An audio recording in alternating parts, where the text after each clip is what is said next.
नमस्कार. तर पिंगा गो पोरी पिंगा या मालिकेच्या आजच्या भागात आपण पाहणार आहोत की मिठूला हॉस्पिटलमध्ये घेऊन आलेले असतात आणि सर्वजण खूपच टेन्शनमध्ये असतात आणि हर्षित त्यांना समजवण्याचा प्रयत्न करत असतो. सर्वजणी खूपच रडत असतात. आता प्रेरणा रडत म्हणते की डॉक्टर काहीच बोलले नाहीत ग. वल्लरीसुद्धा म्हणते की हे सगळं काय होऊन गेले, काहीच कळत नाही आहे. आता प्रेरणा रडत हर्षितला म्हणते की हर्षित दादा, डॉक्टरांना जाऊन विचारा ना की आपल्या मिठूला काही होणार नाही ना. तेव्हा हर्षित प्रेरणाला सर्वांना समजावत म्हणतो की तुम्ही सर्वजण पहिले शांत व्हा. मात्र सगळ्याजणी खूपच रडत असतात. आता वल्लरी म्हणते की काय झालं, हे कुणी केलं असेल, मिठूताईंवर हल्ला कुणी केला असेल. आता हर्षित म्हणतो की तिच्या पेरेंट्सला सांगायला हवं, तुमच्याजवळ नंबर असेल ना. तेव्हा वल्लरी रडत म्हणायला लागते की हो आहे नंबर, पण आम्ही नाही करू शकत फोन. तेव्हा प्रेरणा म्हणते की कुठल्या तोंडाने बोलायचं ग त्यांच्याशी. आता परवा आले होते ना मिठूचे पप्पा इकडे, तेव्हा किती खुश होते ग ते. आता काय सांगायचं त्यांना. यावर हर्षित म्हणतो की तेजा, तू फोन करून सांग ना त्यांना. तेव्हा तेजा म्हणते की नाही, माझ्याच्याने नाही होणार हे. तेव्हा श्वेता म्हणते की मी करते. तेव्हा सर्वजण श्वेताकडे बघायला लागतात. तेव्हा श्वेता म्हणते की कोणाला तरी कळवायला लागेलच ना, असं म्हणून ती तिथून फोन करायला म्हणून निघून जाते.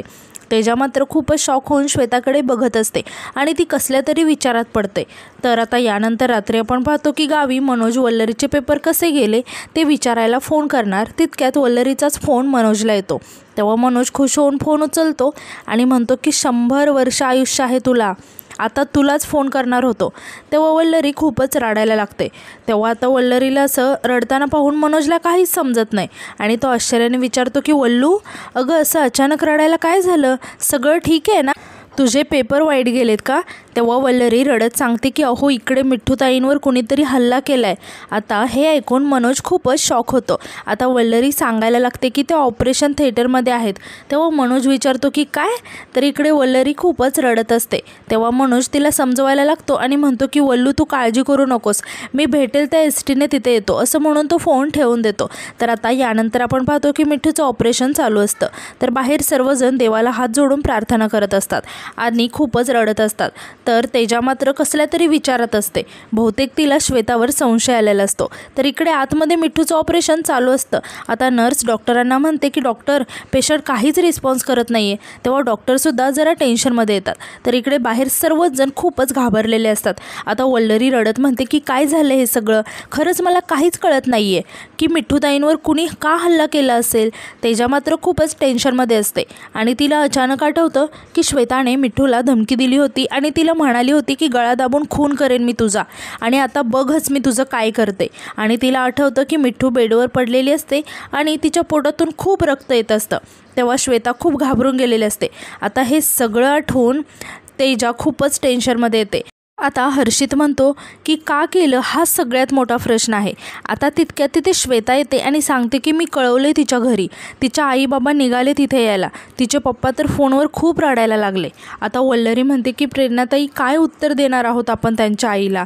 मात्र तेजा एकटक श्वेताकडे बघत असते आणि ती श्वेताला म्हणते की श्वेता, खरं सांग, तू केलास ना मिठूवर हल्ला.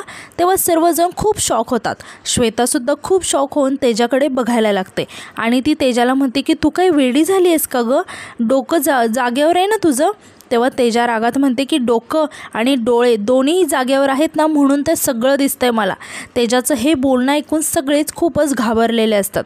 आता वल्लरी तेजाला म्हणते की तेजाताई, तुम्ही काय बोलताय हे तुम्हाला कळतंय का.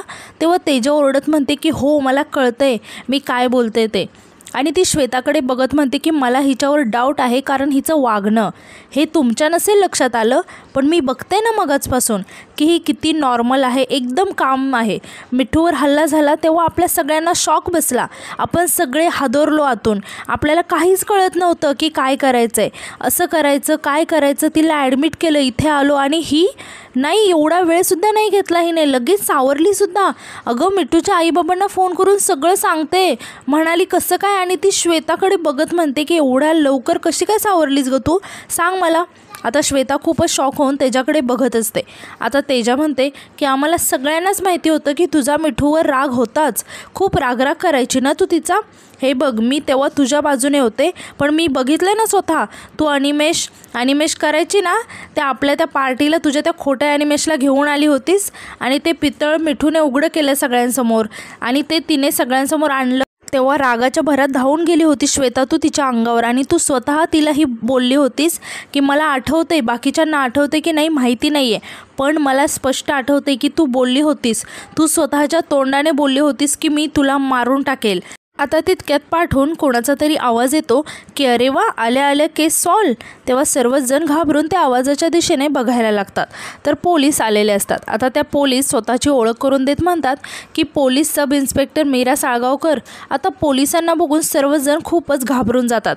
आता इन्स्पेक्टर मीरा श्वेतासमोर येतात आणि म्हणतात की मी मिथिलावर झालेल्या प्राणघातक हल्ल्याच्या आरोपाखाली मी तुम्हाला अरेस्ट करते, मिस श्वेता. तेव्हा श्वेता खूपच घाबरते आणि म्हणते की मी खरंच काही नाही केले हो. आणि ती त्यांच्याकडे बघत म्हणते की तेजा गं, तुला असं वाटतंय का मी नाही केले काय? मी एवढी वाईट नाही आहे गं, मी असं का करीन? वल्लरी अगं तू तरी सांग, मी काही नाही केलं. आता वल्लरी इन्स्पेक्टर मीराला म्हणते की हे बघा इन्स्पेक्टर, यांनी काहीच नाही केलं, यांची काही चूक नाही, यांनी खून नाही केलं हो, यांचा दोष नाही आहे. प्रेरणासुद्धा इन्स्पेक्टर मीराला म्हणायला लागते की मॅडम अहो बरोबर बोलते ती, आमची मैत्रीण खून नाही हो करू शकत, असं कसं काय बोलताय तुम्ही अटक करू नका तिला, तिने काही नाही केले. तेव्हा इन्स्पेक्टर मीरा म्हणतात की ते ठरवायला मी आहे ना इथे, तुम्ही नका ठरवू ते. इकडे श्वेता मात्र खूपच घाबरलेली असते आणि म्हणते की ऐका माझं, मी खरंच काही नाही केलं. तेजा मात्र यावर काहीच बोलत नाही, ती फक्त शांतपणे उभीच असते.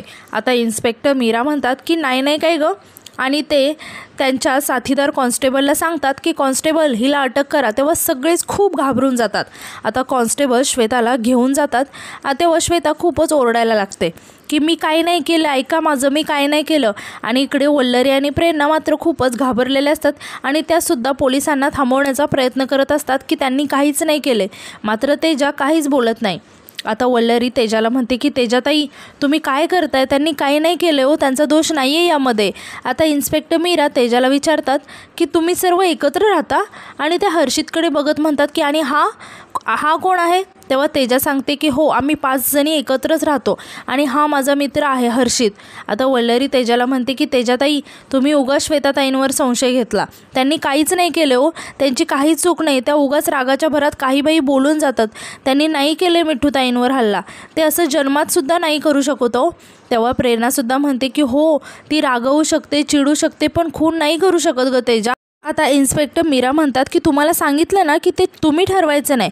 आता तितक्यात ते डॉक्टर येतात आणि विचारतात की मिथिला मानेसोबत तुम्हीच आहात ना? आता इन्स्पेक्टर मीरा डॉक्टरांना म्हणतात की डॉक्टर मला त्यांचं स्टेटमेंट घ्यायचं आहे. यावर डॉक्टर सांगतात की ते शक्य नाही आहे मॅडम. तेव्हा इन्स्पेक्टर डॉक्टरांना विचारतात की का? यावर डॉक्टर सांगतात की त्यांचा इंटरनल ब्लिडिंग खूपच जास्त वाढलं होतं, त्यामुळे सर्जरी करताना काही कॉम्प्लिकेशन्स वाढल्या आणि त्या कोमात गेल्या. आता हे ऐकून सर्वांना खूप मोठा धक्का बसतो आणि सर्वजण खूपच रडायला लागतात. आता डॉक्टर सांगतात की त्यांची कंडिशन खूपच क्रिटिकल आहे आणि असा पेशंट कधी शुद्धीवर येईल, इनफॅक्ट तो येईल की नाही काहीच सांगता येत नाही. तेव्हा सर्वांना खूपच मोठा धक्का बसतो. तर हर्षितसुद्धा खूपच रडायला लागतो. आता इन्स्पेक्टर मीरा म्हणतात की मला तुमच्याशी जरा बोलायचं आहे. श्वेताला तर अरेस्ट केले, पण तुमची पण माहिती घेणं बाकी आहे अजून, चला वेळ वाया घालवू नका. तेव्हा प्रेरणा रडत म्हणते की हो मॅडम, पण आमच्या मिठूपाशी कोण थांबेल? तेव्हा वल्लरी म्हणते की प्रेरणाताई सगळं काही ठीक होईल, आपल्याला आत्ता पोलिसांसोबत चौकशीसाठी जावंच लागेल, तसा रूल आहे. तेव्हा हर्षित म्हणतो की प्रेरणाताई तुम्ही तिघी जा, मी थांबतो इथे मिठूजवळ. आता वल्लरी, प्रेरणा आणि तेजा तिथून निघून जातात. तर आता यानंतर आपण पाहतो की वल्लरी, प्रेरणा, तेजा यांना घेऊन पोलीस त्यांच्या बुलबुलबागेच्या घरात आलेले असतात. आता इन्स्पेक्टर म्हणतात की कुठल्याही वस्तूला हात लावायचं नाही हा, कारण आता हे क्राईम लोकेशन आहे, बसा तिथे. तेव्हा त्या तिघीजणी एका ठिकाणी बसतात. आता इन्स्पेक्टर मीरा त्यांच्या कॉन्स्टेबलला सांगतात की चांगली कसून तपासणी करा, एक केससुद्धा राहायला नाही पाहिजे हा. आता इन्स्पेक्टर मीरासुद्धा कॉन्स्टेबलसोबत तपासणी करायला लागतात. आता इकडे तिघीही खूपच रडत असतात. तेजा रडत म्हणते की कसं असतं ना आयुष्य, काही वेळापूर्वी हा पार्टी सीन होता आणि आता हा क्राईम सीन झाला आहे. आता प्रेरणासुद्धा रडत म्हणते की मला तर बसवतच नाही आहे गं आपल्याच घरात. आता वल्लरी म्हणते की मिठूताई किती आनंदात होत्या ना, थोड्या वेळापूर्वी तेजाताईंसाठी सरप्राईज प्लॅन केलं होतं त्यांनी, किती आनंद होता त्यांच्या चेहऱ्यावर. तेव्हा प्रेरणा म्हणते की हे सगळं काय होऊन गेले गं. आता तेजासुद्धा खूपच रडायला लागते आणि म्हणते की मी चुकले गं, मिठूला ओळखूच शकले नाही मी चुकले, किती भांडले मी तिच्याशी आणि ती माझ्यासाठी एवढं सगळं करत होती. आणि मी काय केलं ग, एक नंबरची इनसिक्युअर सेल्फिश वागले मिठ्ठूची. मैत्री आणि प्रेमामध्ये मैत्री निवडली ग तिने. एवढं कोण करतं, मला लाज वाटते आता स्वतःची, असं म्हणून ती स्वतःलाच मारून घ्यायला लागते. तेव्हा प्रेरणा आणि वल्लरी तेजाला समजवायला लागतात. आता वल्लरी म्हणते की सांभाळा स्वतःला, काय करताय तेजाताई तुम्ही, तुम्हाला माहिती आहे का तुम्हाला सरप्राईज द्यायचं होतं ना त्यांना, म्हणून आम्हाला सांगितलं की तुम्हाला गुंतवून ठेवायला, घराच्या बाहेर थोडा वेळ बसवून ठेवा. तेव्हा तेजा आश्चर्याने विचारते की म्हणजे तुम्हा दोघींना आधीपासूनच माहिती होतं हे सगळं. तेव्हा वल्लरी म्हणते की हो, आम्हा दोघींना माहिती होतं, तुम्हाला दुखावल्याचं खूप वाईट वाटलं होतं त्यांना, आणि त्यांनी प्रेम आणि मैत्रीमध्ये मैत्री निवडली आणि म्हणाल्या की तेजासारखी मैत्रीण पुन्हा नाही सापडणार. हे ऐकून तेजा खूपच रडायला लागते. तर वल्लरी आणि प्रेरणासुद्धा खूपच रडत असतात. आता तेजा खूपच रडायला लागते आणि म्हणते की मिठ्ठू, बरं वाटेल ना गं माझ्या मिठ्ठूला, मी खूपच चुकले. आता प्रेरणा तेजाला समजावत म्हणते की तेजा शांत हो गं बाय, हे असं सगळं घडेल असं कोणालाच वाटलं नव्हतं, पण आता आपल्याला स्ट्रॉंग झालं पाहिजे ना, आपल्या मिठ्ठूसाठी होऊया आपण स्ट्रॉंग. वल्लरी म्हणते की तुम्ही नका काळजी करू, मिठ्ठूताई लवकर बऱ्या होतील आणि आपल्या बुलबुल बागेत परत येतील, तुम्ही नका काळजी करू. आता तेजा खूपच चिडते आणि रागात म्हणते की मी तुला सांगते, हे सगळं ना फक्त आणि फक्त त्या हर्षितमुळे झाले, त्याच्यामुळेच झालं हे सगळं.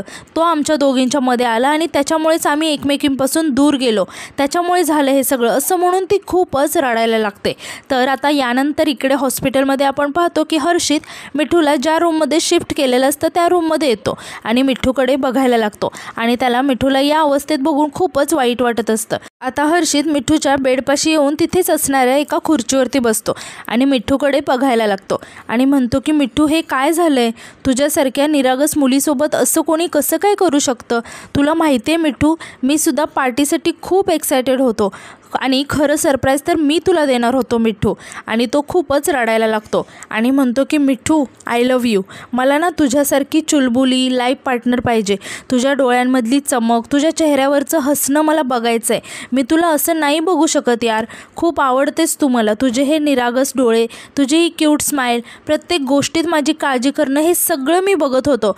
हळूहळू तुझ्यावरचं प्रेम वाढतच गेलं, प्लीज लवकर बरी हो मिठ्ठू, मला माझ्या मनातलं सगळं तुला सांगायचं आहे, असं म्हणून तो मिठ्ठूचा हात हातात घेतो आणि खूपच रडायला लागतो. आता तितक्या तिथे कॉन्स्टेबल येतात आणि हर्षितला म्हणतात की हे बघा, ही केस क्रिमिनल आहे आणि असं तुम्हाला पेशंटच्या बाजूला बसता येणार नाही, सो प्लीज तुम्ही बाहेर जाऊन बसा.